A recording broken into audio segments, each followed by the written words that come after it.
Bomber Command in the Battle of Britain, how Britain revered and then reviled the few who flew bombers. Really great topic as well. So I hope we're going to hear a little bit about in today's lecture. So please, everyone, if you could welcome James.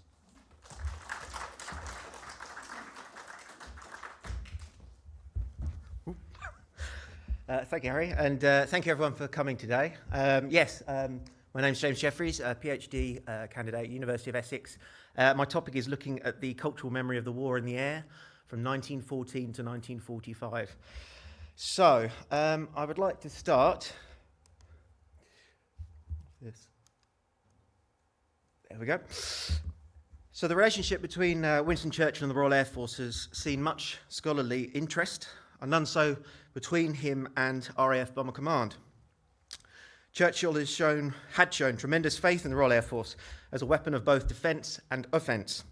And on the 3rd of September 1940, during the height of the Battle of Britain, he declared that the fighters are our salvation, but the bombers alone provide the means to victory. In no other way at present visible can we hope to overcome the immense military power of Germany.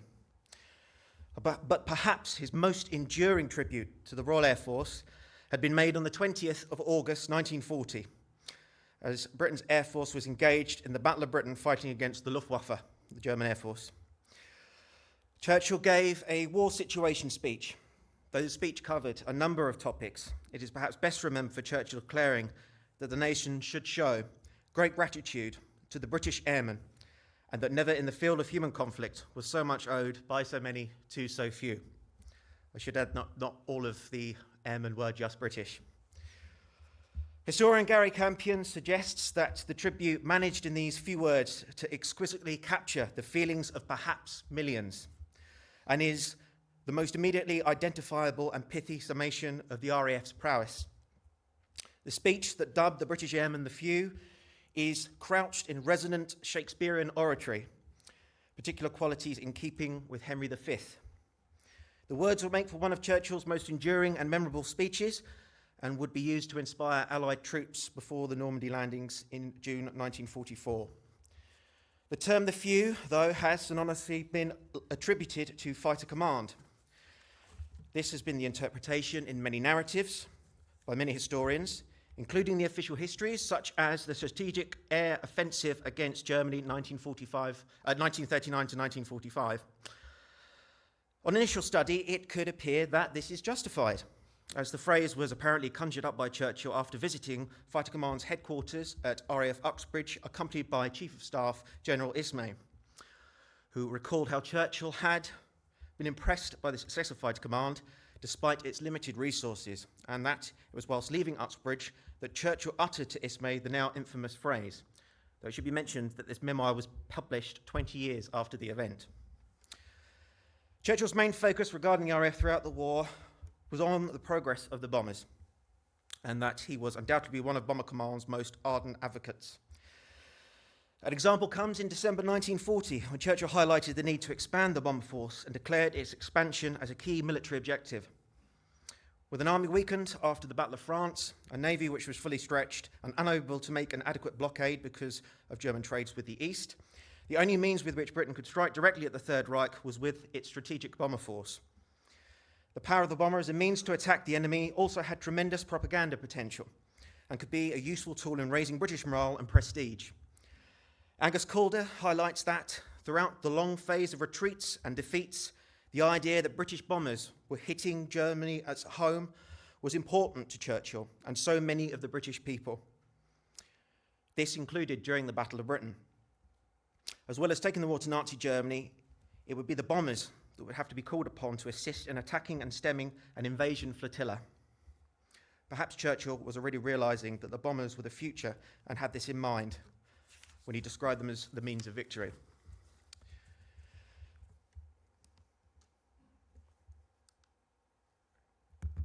So let's have a look at the speech. A closer examination suggests that Churchill does not single out the fighter pilots in affiliation to that section of the speech and simply gives gratitude to the British airmen. It is then that the speech gives gratitude to the fighter pilots in a single sentence before a much longer section that pays homage to the bombers. In green, you can see the section about the fighter pilots, while yellow shows the parts about the bomber crews. It's rather unanimous which part of the RAF he wishes to draw attention to most after his tribute to the British Airmen. It is true that at this point, Bomber and Coastal Commands had yet to carry out their main contributions to the battle, such as the bombing of Berlin and raids on the barges. But they had been involved with raids on Luftwaffe airfields as well as attacks on the Ruhr, and were indeed taking the war to Nazi Germany. At this point, however, I'd like to note Fighter Command were also yet to contribute a decisive influence on the outcome of the battle, or face the greatest of its challenges. It is fair to assume Churchill was seeing the battle develop at this stage, and thus gave praise to the whole of the RAF, who were and would be immediately expected to face further resistance from the Luftwaffe and a possible invasion. Churchill certainly weighs a large proportion of the tribute to the bombers in the section immediately following the "so few" sentence, as we can see. Churchill states that on no part of the Royal Air Force does the weight of the war fall more heavily than on the daylight bombers. Churchill, not one to mix his words, could have offered no greater praise to the few of RAF Bomber Command, though it is worth noting here that the UK Parliament website cites the speech as a tribute to fighter and bomber crews. The International Churchill Society also labelled the few as referring to all British airmen, including Bomber and Coastal Command. Finally, Churchill highlights the efforts of the nighttime bombers, and I quote, "You must never forget that all the time, night after night, month after month, our bomber squadrons travel far into Germany, find their targets in the darkness by the highest navigational skill, aim their attacks, often under the heaviest fire, often with serious loss, with deliberate, careful discrimination, and inflict shattering blows upon the whole of the technical and war-making structure of the Nazi power." Churchill's choice in the few speech to not direct the term solely to the fighter pilots, along with a larger focus on the bombers, suggests it was not one exclusively accredited to fighter aircrew, but as Churchill says, to all British airmen, and I think that includes Coastal Command as well. Though later analysis by historians has inferred that Bomber Command was not hitting its targets during this stage of the war, Churchill was not to know this. And this was a year before the findings of the Butt Report in 1941. In fact, the speech comes just over a week after Handley Page Hamden bombers had blocked the Dortmund-Ems Canal in Germany, which delayed the transportation of invasion barges to the Channel ports by 10 days in a daring, low-level precision raid.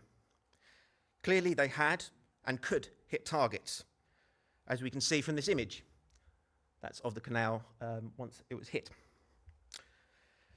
This is also proved in subsequent raids, and especially those against the invasion barges, with around 10% of invasion barges being destroyed by RAF bombers of Bomber and Coastal Command. If we consider 10% of barges lost before the D-Day landings, that makes quite a difference. 2 Victoria Crosses were awarded to Roderick Learoyd and John Hannah for engagements against the barges, both pictured on the right, and their heroic exploits highly praised and published by the media at the time. This was clearly a campaign of great importance. From June until September 1940, Bomber Command launched over 1,000 sorties on Luftwaffe airfields. Materially, these raids were largely unsuccessful in terms of damage done, with only 5 Luftwaffe aircraft destroyed on the ground and 12 damaged. The loss rate of British bombers was high, with 61 aircraft lost. Post-war analysis considered the raids an open question as to how successful they were, or simply dismissed them as the least effective offensive by Bomber Command during the battle and far too costly. Aerial reconnaissance photos show certainly mixed results. The raids, however, forced the Luftwaffe to move many fighters onto the defensive and away from the air campaign over Britain. After reading accounts from Luftwaffe personnel during and shortly after the battle, the picture gets more interesting, and it appears the raids did indeed have an impact on the morale of the Luftwaffe aircrew. Siegfried Bechter frequently mentions the raids by the RAF in his diary and how the English continue to penetrate, and that any attack on England by the Luftwaffe is swiftly returned by RAF bombers. Ulrich Steinhilper wrote a letter to his mother describing how the raids on the airfields he was stationed at are, quote, slowly getting on our nerves at night because of their persistent activity, unquote. During the battle, it was not uncommon for the Luftwaffe pilots to fly up to 5 sorties a day, and so they were constantly exhausted. A further strain of relentless raids by day and night added to their exhaustion and stress. If the Luftwaffe couldn't command the skies over their own airfields, how could they possibly control the skies over Britain? On the night of the 24th to 25th of August 1940, German bombers mistakenly dropped bombs on London as a result of a navigational error, and crews involved in the raid were remastered into the infantry as punishment. This was not the first time bombs had fallen on London, and crews had been court-martialed before. Prime Minister Winston Churchill, though, was insistent on retaliation and ordered the RAF to bomb Berlin. And so the next night, the RAF's first major raid on Berlin was launched, with 103 aircraft attacking the Nazi capital. The raid was ineffective, with the RAF at best dropping bombs in the suburbs of the city. Popular opinion from the German civil population demanded that the Luftwaffe strike back, and voices have been demanding raids on British cities for some time. Hitler gave a speech soon after and ordered the Luftwaffe to prepare for major attacks on London on the 31st of August, which commenced from the 7th of September. The change in strategy did much to relieve RAF Fighter Command of substantial pressure and had a significant impact upon the direction of the battle. The 1969 Battle of Britain film, I've got a poster there of it, certainly suggests this event as a major turning point. There are arguments, however, that disagree. Bomber Command were the main reason for this change of strategy, and that was always part of the Nazi strategy to eventually attack British cities, as they had done in other campaigns. Perhaps. But Hitler certainly used these raids on Berlin to justify an attack on British cities, a change which did give Fighter Command the space to repair their damaged airfields and replace losses. Coast Command also played a vital part in the battle. The crews were patrolling the enemy coast, spotting for activity, and it was they who spotted the build-up of invasion barges. Coast Command had around 500 aircraft, of which many were, by 1940, rather obsolete. I'll add here that Bomber Command had at most 600 aircraft during the battle. Like Bomber Command, Coast Command lacked fighter escort during their sorties. They also attacked enemy convoys and assisted the Royal Navy in denying the Kriegsmarine, German Navy, control over the seas. They also assisted Bomber Command in the Battle of the Barges against the Nazi invasion fleet and raided ports and targets such as torpedo works. They attacked enemy U-boats and would conduct missions as far as Norway. Coast Command's effort is one that is largely forgotten in the Battle of Britain narrative, perhaps even more so than Bomber Command, and they rightly deserve their place in this narrative. As I previously mentioned, many historians have made much of the Butt Report to dismiss Bomber Command's efforts in the early stages of the war. It should be noted that the report only covers a short period and scale of Bomber Command's efforts and was weighed by political calls to change the tactics of the British bombers. But exactly what was the Butt Report? In the spring of 1941, Lord Cherwell pictured a scientific researcher for the War Cabinet, commissioned a civil servant, David Bensusan Butt, an economist, to assist in compiling a report on the efficiency of Bomber Command, which was completed on the 18th of August 1941. The report examined 630 photographs from 100 night operations during June and July of 1941, the targets which included French ports, German ports, the Ruhr, and other areas of Germany which had been bombed. The photographs were examined and compiled alongside reports from the crews that had been dispatched to attack them. The report could be considered rather generous by deciding that a hit on a target would count if bombs had fallen within 5 miles of it. It should be noted that some of the crews took more than one photograph of a target being bombed.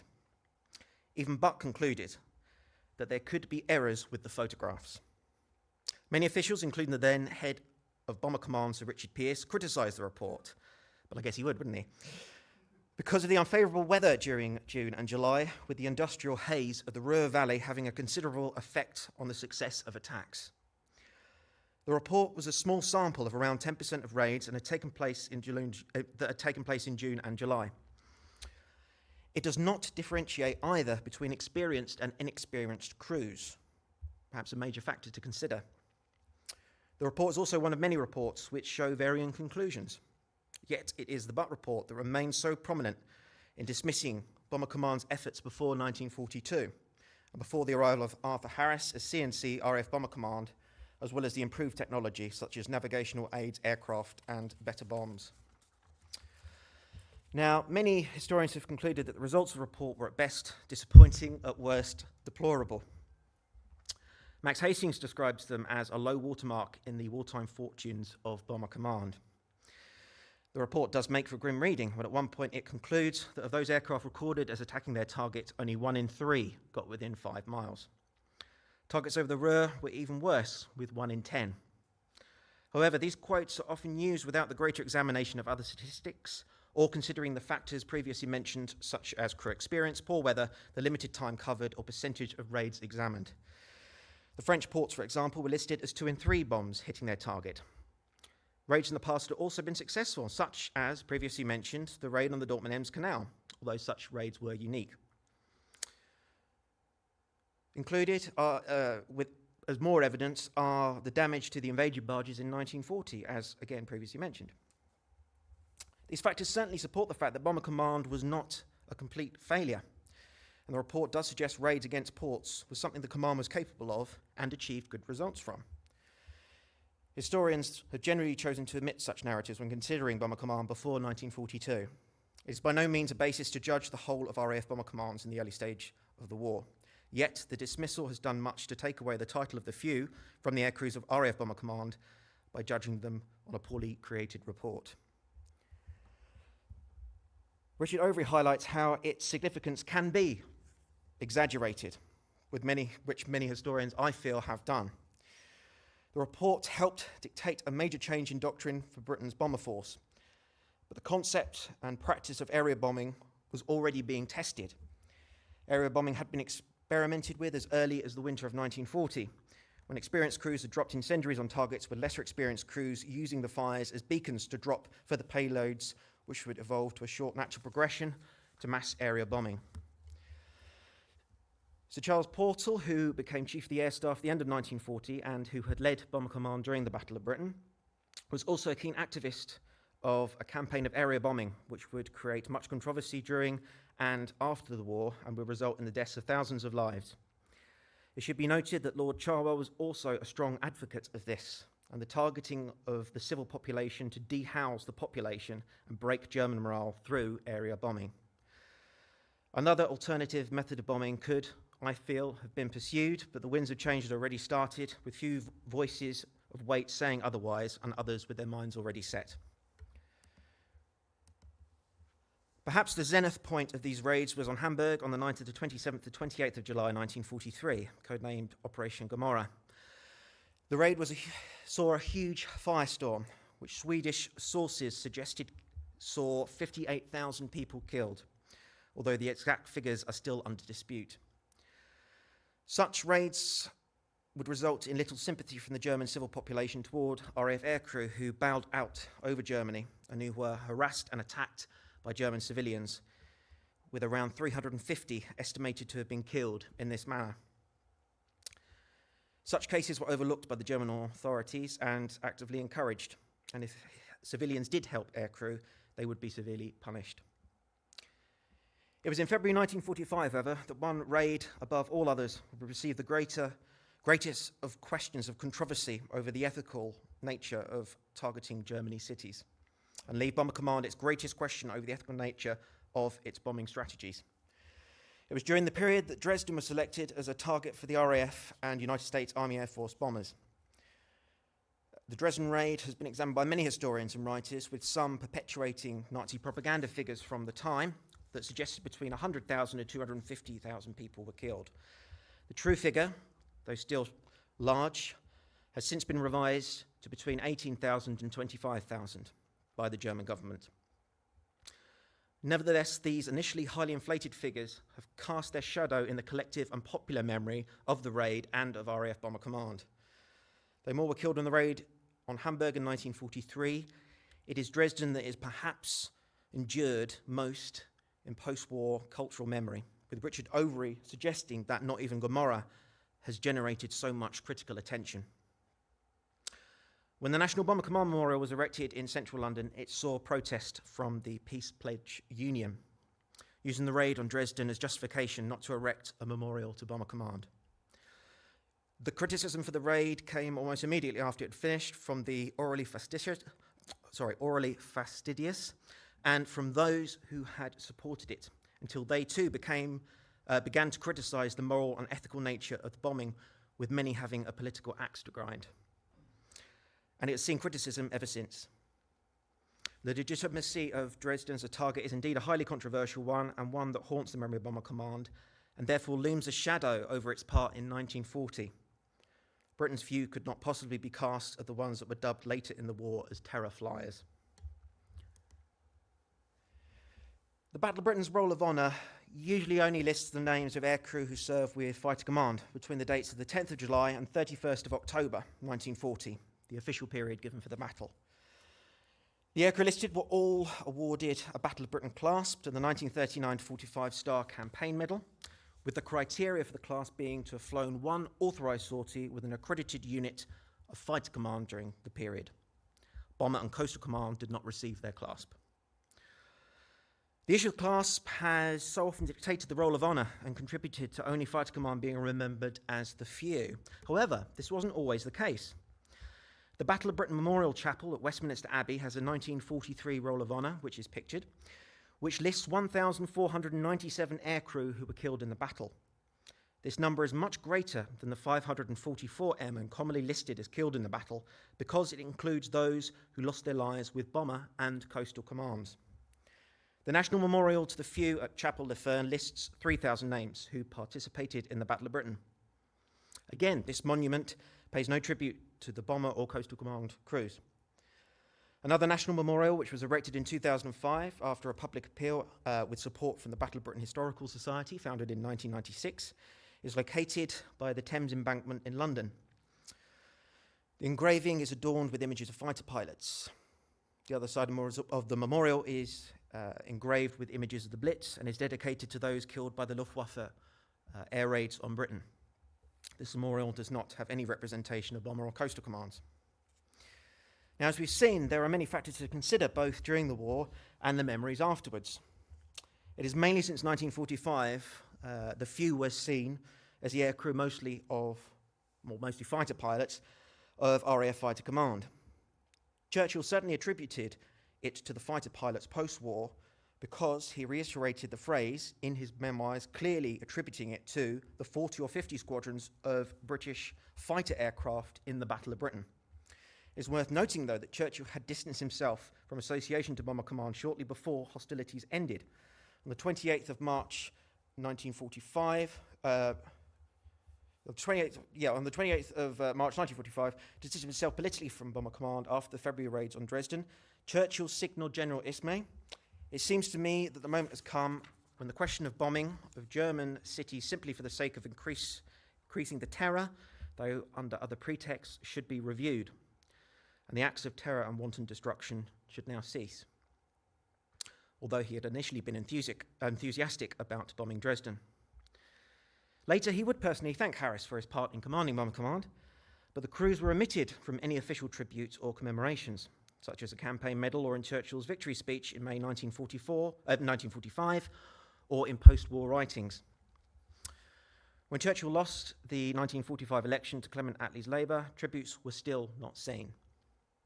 Martin Francis suggests that there was a great divide between the bomber crews and fighter pilots after the war, with many bomber crews distressed to read memoirs by leading wartime fighter pilots who argued they could not have managed to live with themselves if their war experience had required killing innocent civilians.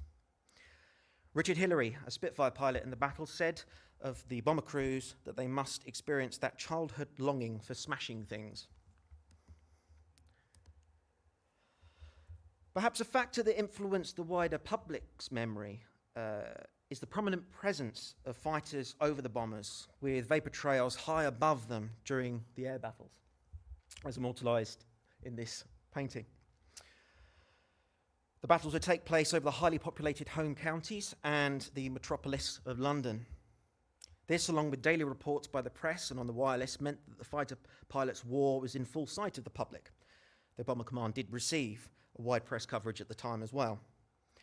Larry Donnelly suggests that in contrast to Bomber Command's war, Fighter Command, Bomber Command's war was out of sight. The bomber crews were generally unseen beyond our shores during continuous day and night operations, with their airfields located near sleepy villages and hamlets far from the metropolis and operated out of sight, thus receiving little attention. The fact that the widely publicised and distributed official 1941 Air Ministry pamphlet pictured ignores Bomber or Coastal Command in the narrative has also perhaps played an influence on the memory of the battle. I should add that it rather gives some strange dates to the battle and also omits Sir Hugh Dowding from the narrative. Later, films, novels, and other forms of popular media have perpetuated the notion of a Spitfire summer. The first perhaps being the 1942 film The First of the Few, with its heavily veered narrative to appeal to an American audience, freshly engaged in the war, wishing to show a defiant but defensive England to inspire the impending offensive against the brute of Nazi Germany. So where do we stand now? In more recent years, historians have begun concluding that Churchill's original speech did include both Bomber and Coastal Commands. David Reynolds' work in Command of History, examining Churchill's narrative of the war, concludes on the subject of the Few that it represents all British airmen and that it became indissolubly linked to the fighter pilots because of Churchill's victory broadcast on the 13th of May 1945 and in his post-war writings. Brett Holman has further examined the contemporary view, noting that the speech was part of a wider one looking at the war situation, and that it would surely be inclusive of all crews of the RAF. Holman's research included examining many British newspapers, such as The Times and the Daily Mirror, which concluded that the speech was about the British airmen in the RAF. The Daily Mirror reflected after the speech that our bombing of military targets in Germany, one of the brilliant achievements of the RAF, is certainly having its effect.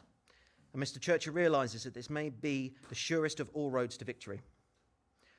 Monographs written during the war included Bomber Command in its narrative, such as So Few by David Masters, published in 1941, and James Spate's titled Battle of Britain, also published in 1941. Spate's work includes a foreword by Viscount Trenchard, whoever he is. Yet subsequent monographs ignored Bomber and Coastal Command until former Bomber Command veteran Larry Donnelly published The Other Few in 2004. Other works have included Stephen Bungay and James Holland, which have included Bomber and Coastal Command in narratives. The speech pays tribute to all commands in the RAF, and is only the later events and the moral controversy of British bombing policy, influenced by the Butt Report and perpetuated in historical monographs of Bomber Command, that a tendency to dismiss the efforts of Bomber Command before 1942 has become predominant. As a consequence, Coastal Command have also paid the price to lose this tribute. It seems that the pamphlet of 1941 and mass media have also played their part in focusing solely on the exploits of the fighter crews of Fighter Command. The fighter crews hold over the title of the Few is reflected in commemorations and honours, becoming embedded in post-war popular culture and memory. Churchill's Few were not only the fighter pilots, but the men of Bomber and Coastal Command. The Few of RAF, Bomber and Coastal Command, deserve to have their hard-won title returned to them and be remembered alongside their equally brave contemporaries in Fighter Command for their efforts in Britain's finest hour.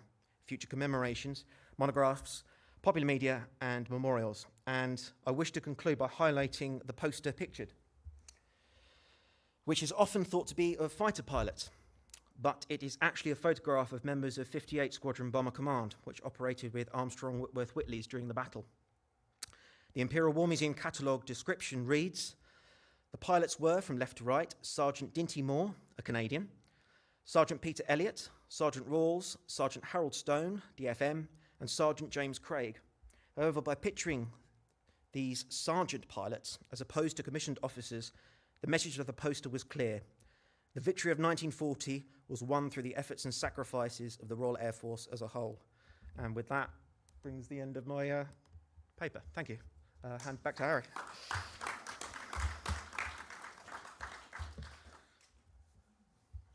Very good, really enjoyed it. Just for everyone in the room, for the questions, and bring a microphone round. If you don't have a microphone, no one can hear you.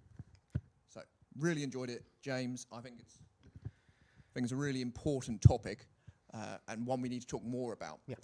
Coastal Command, as I said at the start, always love talking about Coastal Command. So let's talk about it some more. So I know Andrew Bird online also mentioned this for Blenheim squadrons, which moved between Fighter Command and Coastal Command, offering long-range fighter cover. How important was their role during 1940? Absolutely vital, and I think it's really telling how Coastal Command's role has just been kind of put aside. I think in the war in general, actually, it seems to be a trend. I don't think there's anything particularly immediately glamorous about patrolling the sea endlessly and trying to look for things, or it's whereas the fighter pilot, you've got the dashingness of it, you've got the peak of aircraft technology at their fingertips. It holds more of an interest, I think. But no, absolutely vital, and it's something that needs to be included. And actually, there's been works that have often just spoken about Bomber Command missing in the narrative in the Battle of Britain, and I want to say no, Coastal Command are too. Bring them in. It's the RAF as a whole, Okay, great. Do we have a question in the room? Oh, yes, sir.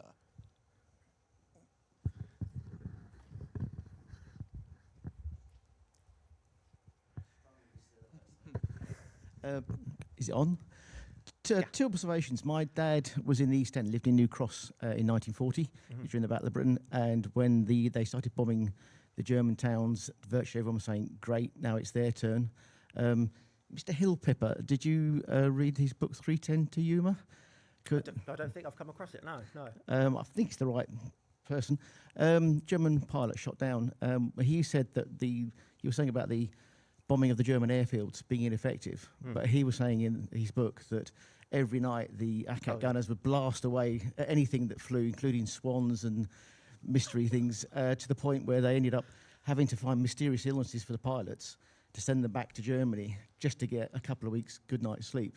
Yeah. And the only question I was going to ask, so that was really disrupting the German fighter effort. But the only question I was going to ask is, the pilots seconded to Fighter Command from Coastal Command, as in the Battle of Britain film, did they receive the clasp or not? Or yes. They did? Yes, yeah. Because they fitted into the criteria of one sortie flown during that period with Fighter Command. So they would have got the clasp, yes. But that's a really good point about the raids on the Luftwaffe airfields. It's just something we don't really picture in the popular memory of the Battle of Britain. And the campaign was from June until early September, which was much longer than the one that the Luftwaffe made on RAF airfields. Say over 1,000 sorties for a command that was already stretched, and I mentioned Coastal Command were involved as well, that was already stretched with other tasks, bombing the Ruhr, bombing ports, looking for U-boats, etc. I think that's an incredible effort that was attempted, and yeah, I don't think it was the losses were far too high with the losses experienced crews, but I don't think we can let that sacrifice be shunned aside. I think we need to consider that it was a valid contribution, personally. But yeah. We'll come back to it. We can't hear. Sorry. Okay. Do we have a question in the room? Can I come back to you if not? Okay. I will return the microphone in a minute. So Peter Johnson, some of you may ask, our head of research here, has said, so how much does the public perception of Harris's personal traits influence the overall perception of Bomber Command, and how does that feed into the 1940s? Yes, that is a fantastic question. And I think it's a lot. I think that in the wider memory, we think Bomber Command, we probably think Lancaster first and then Harris, or probably the other way around. I don't know. He's just got this hold, considering he came in early 1942, and there was a whole story beforehand, and he was involved in the Battle of Britain. He commanded 5 Group. But yeah, his personality, his speeches, his rhetoric, his post-war writings, I think actually that's a very, very good point, shifted a focus away to when Bomber Command had this technology and had greater means to attack Nazi Germany. And then, of course, you've got things like the Dam Busters raid and such like, which live in the memory. Hopefully that answers it, but that's absolutely true. I think Harris does have a hold over the cultural memory of Bomber Command, certainly. Let's resume our conversation. Sorry, they classified it as canal sickness. There's a German word for it. Yeah. And typically the pilots, if they couldn't find anything else, they would diagnose them with appendicitis. which would take them out of battle. So you have the top German pilots. So your original 35, 36 pilots are down to 18, 20, and you're maybe having 2 of them taken out of most of the staffel for these operations that they don't really need, just to get some rest. Must have put a fair dent into the German war effort. Yes, just because they can't get any sleep. Yeah, and a very poor rotation system by the Luftwaffe. And let's remember that these are freshly captured airfields that don't have all the facilities and might have been destroyed and such like. Whereas the RAF had a very good rotation policy that Dowding encouraged and Park encouraged. But let's remember, actually, things were kind of reversed in 1941 with the mass fighter sweeps, where you had the RAF going over and having the channel to contend with and the defences and such like, and were at the end of their ranges, which again I think is a bit of a story that we forget about Fighter Command. So yeah, something I might look into, I don't know. But okay, do we have a question up here? No? No. You've got to be nice to him. Oh, he won't. I'd just like to inquire as to what was the operational relationship and communications like between the Fighter Command and Bomber Command and Coastal Command? I think the relationship really, I think it became more distanced after the war, but there's certainly a lot of what you call banter between them. So there's one scene that immediately springs to mind from a film, The Way to the Stars, 1945. I don't know if people here have seen it, about an RAF bomber squadron, and it's got a segment set during the Battle of Britain, Blenheim squadron, which is very interesting, and I enjoy watching. And some Hurricanes take off to attack a raid on the airfield, and they fly back, and one does a victory roll, another one does a victory roll, and the station commander sees them and goes, honestly, these fighter pilots are show-offs, the line shoots, top button undone, victory rolls, etc. And he turns around to his fellow pilot and says, can you see the third Hurricane? Because there were 3 that took off. And he replies, no, sir. And the station commander looks down and just goes, well, I'm not saying they're not doing a good job.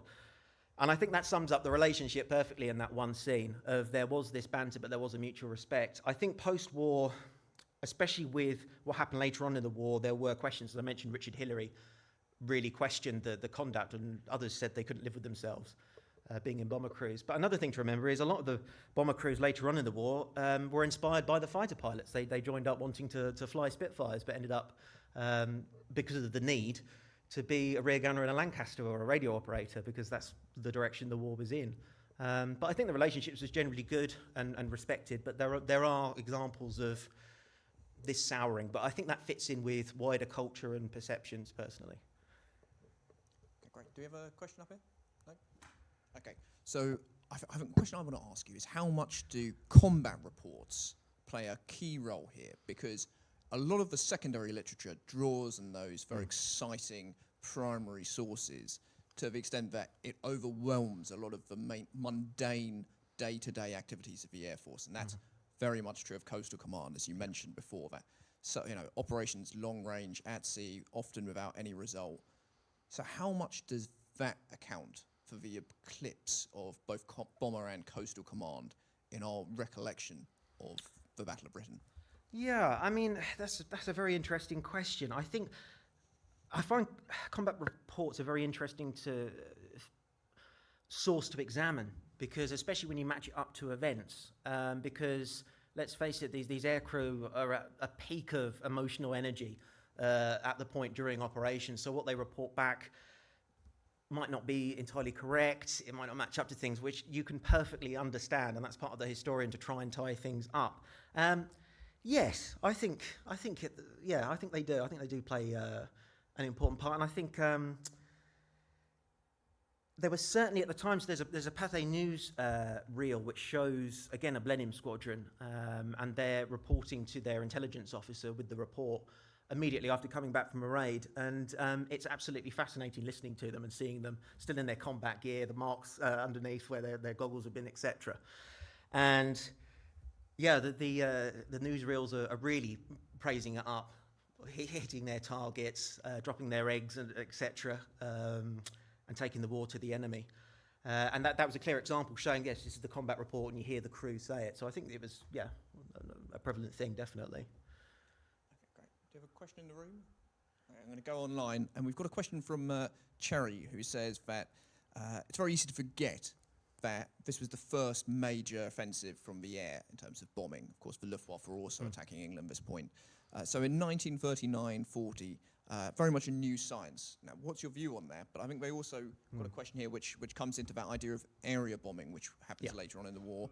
And the crews always mentioned they did have an aiming point. So how accurate is that view of area bombing as well? So I'll start with the concept of the war in the air, etc. I mean, in the interwar years, there had been a lot of theory regarding the war in the air. As I mentioned, one of the historians, Brett Holman, has looked into this in excellent detail.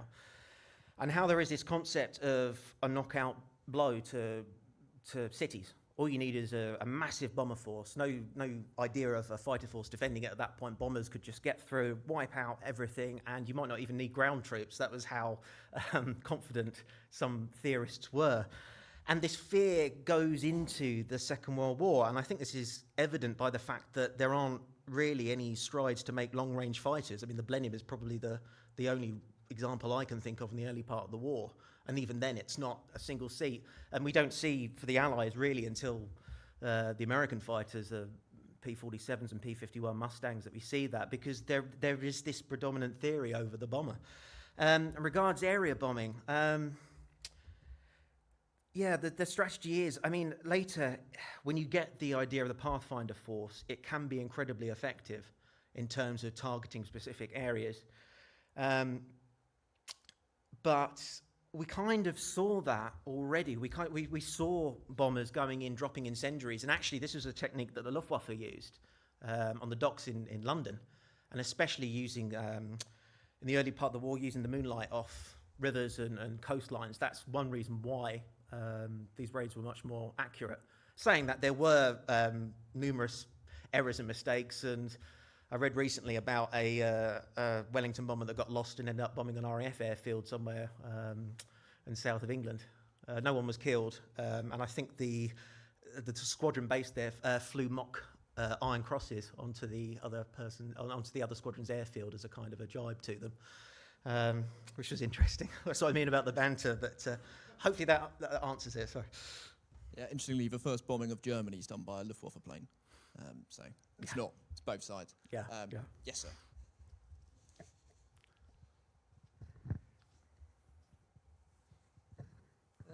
On the long range, or say long range sort of escort role, I did attend a lecture a few years ago where the Americans took 2 Spitfires back to America, fitted them with extra tanks, and flew them back here. But the RAF wouldn't sort of take on the extra because they always this thing, it affects our fighting ability.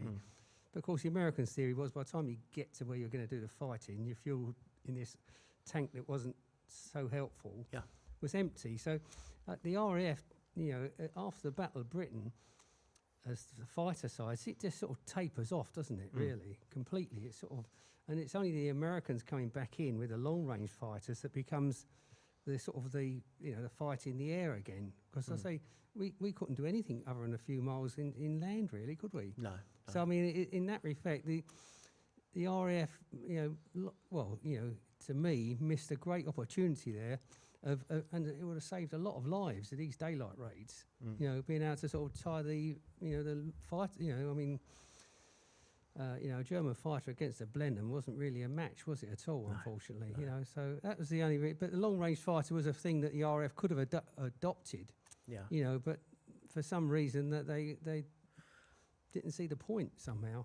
I think that comes across because after the initial losses on the German ports in '39 in September and December, the heavier bombers, they're not heavy by what we would consider now, but the Wellingtons and Pandas, etc., would fly at night. And I think that really put to bed any idea of let's develop long-range fighters.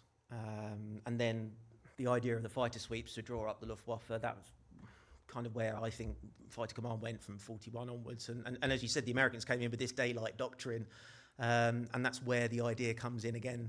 actually we need one. And actually, I have heard the story about the Spitfires that were tested by America, and it is an interesting what if that I do find very interesting. But of course, you did have long-range night flying Mosquitoes as well, so that flew at night. So yeah, that's an interesting idea as well. Whether that could have been pursued and there could have been greater numbers of those is another interesting question to think about. But yeah. Yeah, I think there's a really good article. I've forgotten the name of the author. I was desperately trying to Google it before it came back to me.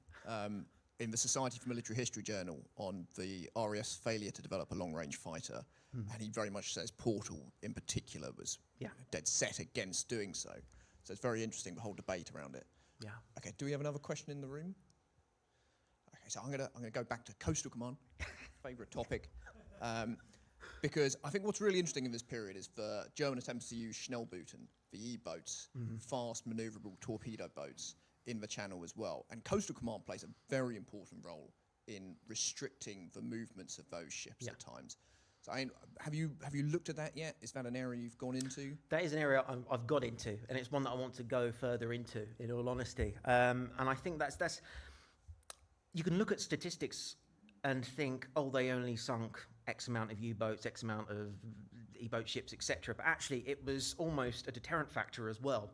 It was, if a U-boat was submerged, it couldn't go as quickly as when it was on the surface, and it was denying the sea and played a part alongside the Royal Navy. And I think Coastal Command played an invaluable role with that. And actually, there's theory that they probably should have got more support than they did, which I know Harris was reluctant to give away a lot of his long-range bombers like Lancasters to Coastal Command, which is a question, definitely a question to consider. Okay, great. Do we have any more questions? No? Otherwise, I'm going to keep on talking about Coastal Command. So it's worth asking your own. Okay, I'm going to have a look quickly online. I think one of the ones that came in was the Air Sea Rescue, which was in its infancy. And other people are talking about other sort of neglected areas of the Battle of Britain. You know, is that one of them? What, you know, sort of other aspects of this fight where it's neglected? And of course, you know, the spotters for the RAF, again, names the Observer Corps, you know, completely sort of neglected here. But of course, Battle of Britain Day was initially their day. Yeah. So you know, how much does the fighters not just overcast the RAF's role, but the wider story of the Battle of Britain? Gosh, a lot. And this, I'm saying this not to put the fighter pilots down, because it was incredible, and it is an incredible story. But there are other incredible stories that I think need to be said alongside. So the Observer Corps is a very good example. Women's Auxiliary Air Force as well, I think. And again, when it comes to Bomber Command later on in the war as well, the roles that they undertook. You've got Joan Mortimer, who won an MM during the Battle of Britain for putting flags on unexploded bombs, which incredible stories. Yeah, I think there's quite a lot, to be honest. And I think it's interesting that we've, as a society, chosen these sort of narratives. And even really, I don't know if Dowding's really given the credit and his relationship with Park a lot of the time either. But there's interesting things. I think there's quite a lot to consider. Yeah, Park's a figure which is routinely neglected as well.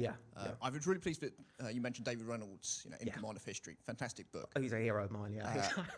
Because Churchill's histories do cast such a long shadow. You know, he very much took the run at the first draft of our stories of the war. You know, our histories of war owe so much to his accounts. Not least because they influenced the veterans themselves. It's quite common to hear oral histories of pilots in the RAF or soldiers on the ground, and they go, but I know that's not true because I read it in Churchill's book, that it was actually different. So really a huge legacy. So how much does Churchill and his histories and his writing, you know, focusing on perhaps the Fighter Command more than the other contributions, how much does that explain the sort of neglect? Massively. And I mean, on top of that, you've got the speeches, you've got the physical presence, you've got the media, you've got the anecdotes, the famous anecdotes, you know, of him as a character, etc., that I think have all played into this and supported that narrative. And it is a incredibly interesting work to read, but it is very much from one perspective, and at closer analysis there are questions, and I think David Reynolds does it perfectly when he examines this, which includes the section on Bomber Command and Coastal Command being neglected in the narrative of the Battle of Britain, which I think has a lot to do with Churchill and a lot with changing that speech in 1945 and what had happened subsequently afterwards, influencing that. They're all factors to consider, especially when we look at history. It's how we look back at it now is different to how we look back at it 50 years ago, or 10 years after the battle, or even a month after the battle. There's all these influencing factors that come in. Okay, the only other question we think we sort of covered, which was the enmity between Bomber Command and, sorry, let's read this quickly. Yeah, I think so. Just in terms of the role of Bomber Command, it's often just the raids of the cities at the end of war were the end of any respect that the population held for them. Yeah. And how far is that true? Did that actually shift opinion in 1945 and subsequently, or is there a bigger story to explain how this has gradually moved? There were voices at the time that questioned the nature of bombing German cities, but there were voices to hit back after the Blitz, after Coventry. The V1, let's not forget about the V1 and V2 raids. There were calls then. But the narrative changes, and I think it evolves after the war as different generations come in. I think that's a factor. I think how media plays on it. Initially, we get films about Bomber Command. We have the Dam Busters, famously. We have the Dirk Bogarde film, which name absolutely escapes me, and that's quite embarrassing. Ill Met by the Moonlight, yes. But then it kind of drifts away and dries up, which is quite interesting, I think. And I think that reflects society changing into the 50s and 60s, reanalyzing the Second World War and reanalyzing Bomber Command. And of course, let's not forget, this is the time of campaign for nuclear disarmament. This is the time of 60s counterculture, which influences. You see something as well with the First World War in the 60s, where this sense of futility comes more to the helm because of these cultural changes in the 60s. And I think that is an influence on Bomber Command's memory, which is continued. Hopefully that answers it. Okay, unless we have another question in the room, you're going to regret it if you don't ask it now. You're going to walk back to the tube station and think, I should have asked it. Okay, well, hopefully I'm going to give you... Oh, we do? Oh, well, just It's all right.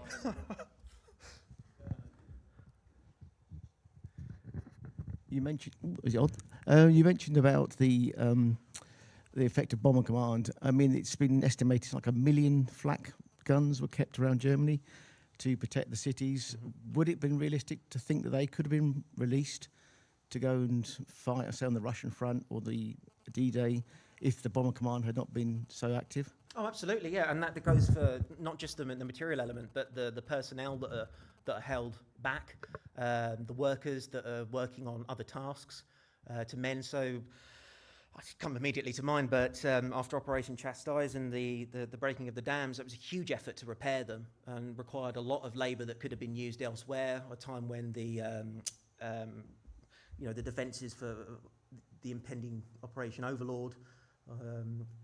It's a huge factor, I think, in drawing attention and dispersing defences as well. Let's not forget that there had to be raids on Norway and France to draw fighters and flak there as well. So absolutely, I think that it made a... How you measure that impact, I don't know. It's a numbers game, really, and a little bit of guesswork, but it's certainly something to consider, definitely. Okay, great. No?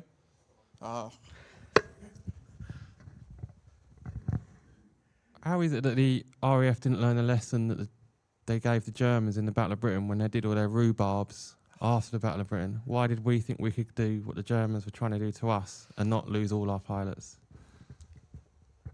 Lee Mallory. That's my answer. There's an element of popular need to... We're on the defensive. We need to take this forward. We've got these Spitfires. Let's take them forward. I'm critical of the fighter sweeps, personally. I think there were fighters that were diverted that could have been sent to other fronts, could have been sent to the Western Desert, could have been sent to the Far East, but weren't, and were and a lot of experienced fighter pilots were lost. Perhaps the most famous, Douglas Bader, shot down in one of the sweeps. It's, why do it? I think it's prestige. I think it's trying to take the war to the enemy, trying to show that Britain's not beaten, rather have the air battles over enemy territory than over London and the home counties again. And also, there is the pressure from June 1941 of diverting defences away from Russia, as we mentioned, diverting Luftwaffe fighters away from the Russian front, which again I think is another factor. But again, I can't say I really agree with it fully. On the scale it was, certainly not. We had a talk on rhubarbs by our archivist earlier in the year. And if you want to talk about Leigh Mallory, my predecessor, Ross Mahoney, is definitely the man to speak to. And he would, I think, disagree with you. So you would enjoy that. But I would happen to agree with you. And I think one of the reasons is that the RAF and Fighter Command were very keen to maintain the resources that they were getting. And if they weren't undertaking offensive sweeps, that wasn't going to happen. There was a real institutional pressure. And I think that's true in all sort of institutions. You see that pressure to maintain resource allocation. Anyone who's ever had, I should say I had a researcher listening, so you should stop listening now. Anyone who's had a budget to manage will know you need to spend it, because otherwise they're going to take it away from you. Right? Well, Fighter Command's coming under that same kind of institutional budgetary pressure. It's use it or lose it time. I think that's a really important part to reflect on with rhubarbs. But I want to ask you one final question, and I hope that it's one which you'll be able to knock out of the park, given the talk that you've been doing. Why is this an important thing to talk about, to reflect on, to try and change how we remember the Battle of Britain and the few? I've got to rewind really and go to the Battle of Britain is how I got into history. I watched the film, and growing up very young, and I was Spitfire nuts. I thought they were the best thing ever, and absolutely loved aircraft, went to air shows, etc. And I had this idea of the Battle of Britain that was from the film. And then when I did some wider reading, I kept coming across stories of Blenheims flying over Luftwaffe airfields, etc., and thinking, this is really interesting. Why is this not a narrative? I can't see an issue why this wouldn't be. This is important, which led to the MA dissertation and led to me being here today. And that's the main reason is I think it is an important story. I think that there are a lot of stories that have been buried, and I remember listening to some audio archives with some veterans that were very upset about this, and I kind of feel a need to get that voice out because of those, and also Larry Donnelly's book, which is an absolutely brilliant read, and I highly recommend it, that talks about Bomber Command and Coastal Command. As I say, Coastal Command, people are bringing Bomber Command into the Battle of Britain. I want to try and push Coastal Command, so it's more about this more nuanced story of the Battle of Britain that I think is much more complete, and it adds up and it complements each other. Things suddenly make more sense to me, understanding the battle as a whole. Hopefully that's answered it. But I think it is very important, personally. Brilliant. Well, if you'd all join with me in thanking James for a fantastic talk. So thank you very much, James. Thank you.